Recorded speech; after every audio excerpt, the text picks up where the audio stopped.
Hello friends, welcome to Geetha's kitchen. இன்னைக்கு evening சாப்பிட்றதுக்கு ஒரு ஸ்வீட் தான் செய்ய போகிறேன். ரொம்ப ஈஸியாக டக்குன்னு செய்யக்கூடிய கேசரி தான் செய்ய போகிறேன். கேசரி பிடிக்காதவங்க யாருமே இருக்க மாட்டாங்க. நான் எப்படி கேசரி செய்கிறேங்கிறத உங்கள்கிட்ட அப்படியே நான் ஷேர் பண்ணிக்கிறேன். கேசரி செய்யறதுக்கு முதல்ல ரவா நல்லா வறுத்து எடுத்துக்கணும். நான் ஒரு கப் அளவுக்கு ரவா எடுத்துக்கிட்டேன். ரவா நல்லா கருகாமல் நல்லா வறுத்து எடுத்ததுக்கப்புறம் ஒரு தட்டில் மாற்றிக்கோங்க.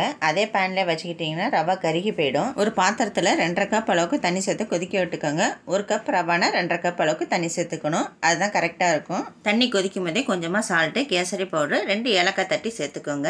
நல்லா தண்ணி கொதி வந்ததுக்கப்புறம் நம்ம வறுத்து வச்சிருக்க ரவாவை கொஞ்சம் கொஞ்சமாக சேர்த்து நல்லா கிளறி விட்டுக்கோங்க. கொஞ்சம் கொஞ்சமாக சேர்த்து கிளறினீங்கன்னா ரவா கட்டியாகாது. வறுத்து வச்ச ரவா எல்லாத்தையும் சேர்த்ததுக்கப்புறம் நல்லா கிளறி விட்டதுக்கப்புறம் தட்டு போட்டு மூடி வச்சிருங்க.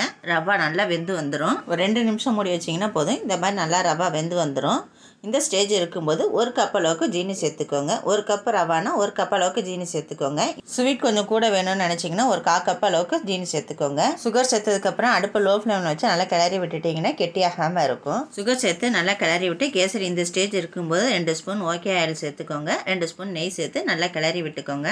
ஓகே ஆயில் 2 ஸ்பூன் சேர்க்கும்போது நெய் அதிகமாக தேவைப்படாது. கேசரி ரொம்ப டேஸ்ட்டாகவும் இருக்கும். நெய் சேர்த்து நல்லா கிளறி விட்டதுக்கப்புறம் நெய்யில் வறுத்து வச்சுருக்க முந்திரி பருப்பு சேர்த்துக்கலாம். நான் திராட்சை சேர்க்கல, முந்திரி பருப்பு மட்டும்தான் சேர்த்துருக்கேன். முந்திரி பருப்பு சேர்த்து நல்லா கிளறி விட்டதுக்கப்புறம் நம்ம ஸ்டவ் ஆஃப் பண்ணிக்கலாம். அவ்வளோதான், கேசரி ரெடி ஆகிடுச்சு. கேசரி செஞ்சு முடிச்சோன்னையே அதே பாத்திரத்தில் வைக்காமல் வேறு பாத்திரத்தில் மாற்றி வச்சுக்கோங்க.